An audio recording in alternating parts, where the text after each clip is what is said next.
Men kijkt echt serieus naar Tialf. Komen die spelen nou naar Friesland? Dat zou een boppenslag wezen. Dat zou voor Nederland natuurlijk fantastisch zijn. Je zou bijna zeggen, waarom gaan we niet naar Friesland? Ja, we zijn natuurlijk wel een beetje marginaal in Friesland, de staatsstempel van de wereld. Er moet een vraag komen van het organisatiecomité. Kunnen jullie ons helpen? En nu is voor het eerst in de geschiedenis, bij mijn weten, die vraag gesteld. Dus ja, zo simpel is het. Ik weet niet of ik als sporter daar heel erg op zou zitten wachten. Ik bedoel, stel je voor, Femke Kok traint elke dag in Tialf. En dan zijn daar de Olympische Spelen. Je wil eigenlijk, dan ben je ver weg van het Olympisch dorp.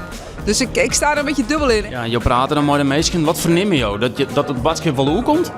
Ja, dat idee hebben we absoluut. En men kijkt echt serieus naar Tialf. Uiteraard is ook Turijn natuurlijk nog steeds in de race. Daar moeten we ook gewoon heel reëel in zijn. Frankrijk heeft dus geen 400 meter baan. Wij wel, Turijn ook. Dus ik denk dat de Fransen nu echt gaan kijken, welke baan is het beste? Qua faciliteiten, qua ijs, qua sfeer. Ja, dan denk ik wel dat wij die zin meer punten gaan scoren. Nou, ik denk dat we met Tialf een goede koersmandje. De faciliteiten die binnen er, op en top. Wij vinden natuurlijk zelf dat we goud in handen hebben. Ja. Hoef jou hier gewoon lekker thuis bij Heerenveen? Ja, dat zou een boppenslag wezen. Ja.